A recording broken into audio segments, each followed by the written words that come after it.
Hello, Lisa, and hello, ladies. Welcome to the Holiday Challenge.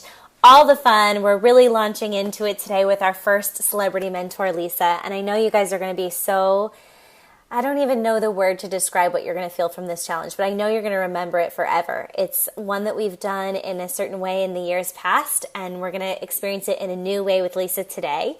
And so I'm excited for that. And before we do dig into the challenge today, because the rest of the challenge videos are pretty short and quick, I wanted to just jam for a minute as we're entering into this. Everyone's really devoted in the challenge right now. They're committed. It's the beginning of the challenge. And so I'm curious, Lisa, I've just been thinking about traditions, because this holiday challenge has become a tradition for me every year. It's how I start, it's how I close the end of my year. It's how I begin a new year. I participate fully through the entire challenge, and one thing I've learned is the energy of commitment is so powerful. When you say, I'm going to commit to something and I'm really going to follow through, for me, it's just all I have to do is find that energy of commitment and devote myself to it. And I do. I follow through despite everything that comes up in the season. I'm busy. I'm tired. I've got so many things going on. My actual business launch is during the holiday season. And I still commit myself to this challenge and doing the challenges every day. And starting off my year that way is a game changer for me, because I learn what the power of commitment can do. And it's become a really beautiful tradition, and I remember what I learn all year long, and it changes the way that I act during the year, the goals that I set, who I am, how I experience things. So that's one tradition. I have another silly one I want to share, but I'm curious if you have any traditions that you love or honor during the holiday season and the shift of the year. Yes, I do.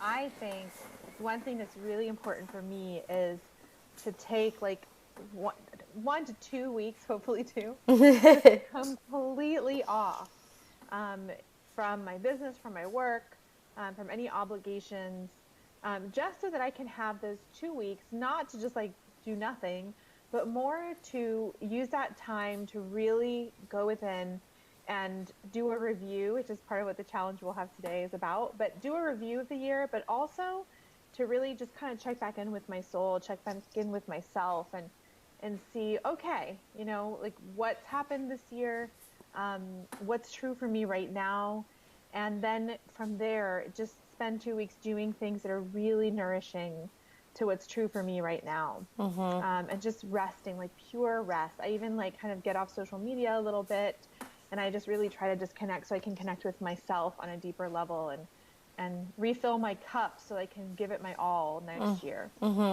It sounds like our traditions are a little similar, but we do it in opposite ways. Like I lean fully into the business and come on to social media and immerse myself in the challenge, and you pull back and reflect. It's interesting, but similar things there. The other silly one I just want to share with you and the ladies, because I love it and I'm so excited about it coming as we come up for Christmas. My mother and I love to, we spend a lot more time together around the holidays, I think because everyone makes space and has time off. And we used to go into this store that has Christmas ornaments, and they had these ornaments that were so expensive. I mean, they were like $25 to $70 for one ornament.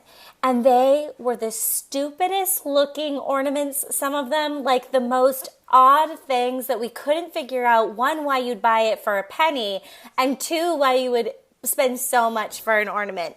And it turned into this joke between her and I, where now we look all year long, because, you know, sometimes, like when I go to New Mexico on retreat, they have like Christmas stores there. And in Santa Fe, I know there's one, and they're like ridiculous ornaments.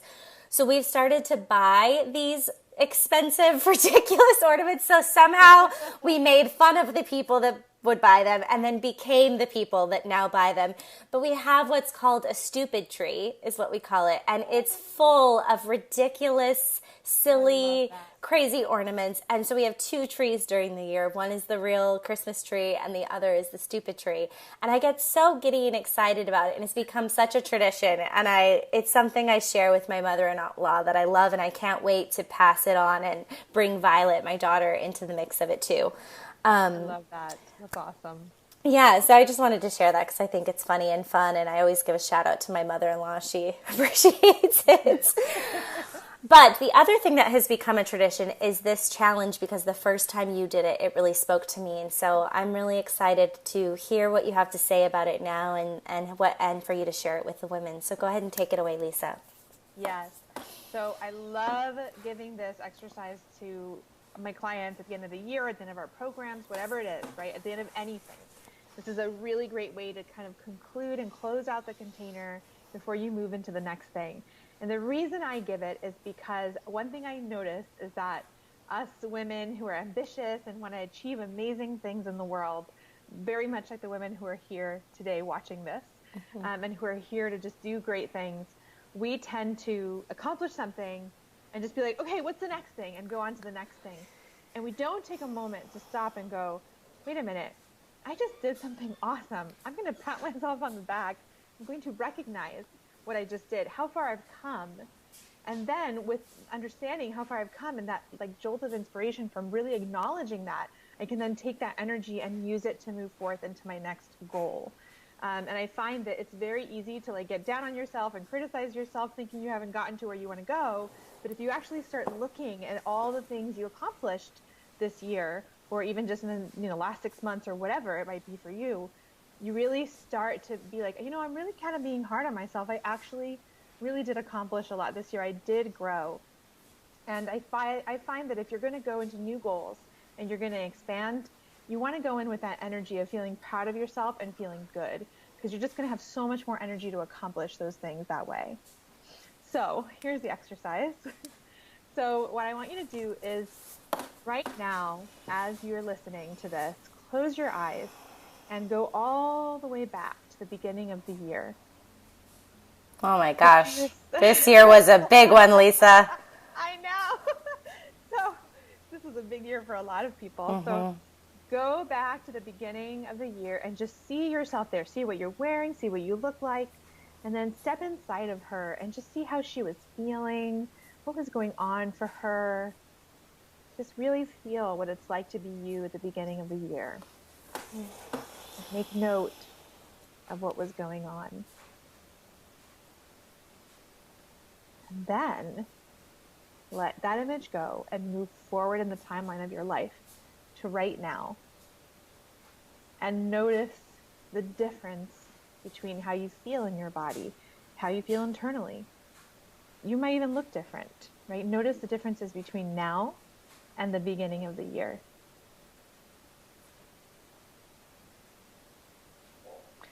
And then you want to take a moment to sit down and write a list of all the things that you changed and shifted and achieved from the beginning of the year to now, the differences, right? So that's the first part of the exercise. The next part of the exercise, there's 3 parts. The next part of the exercise is you're going to sit down and you're going to write, okay, once you've gotten clear on what you've accomplished and all the amazing things that you did change and shift this year, the next thing you're going to do is you're going to write down a list, okay, where do I want to go now, next year? Now that I've changed all that, where do I want to go? Where do I need more support? What are the things I want to achieve? So then you take 2 minutes to just kind of free write those things. And when you're done, my favorite part of the exercise is that you're going to take yourself out to celebrate the things on your list that changed, shifted, and that you achieved this year. And I don't mean like tacking it on to some other event that you have planned. I mean like really making the whole purpose of this outing and this celebration to celebrate what you achieved. Because really I want you to bring in attention to begin to celebrate yourself more.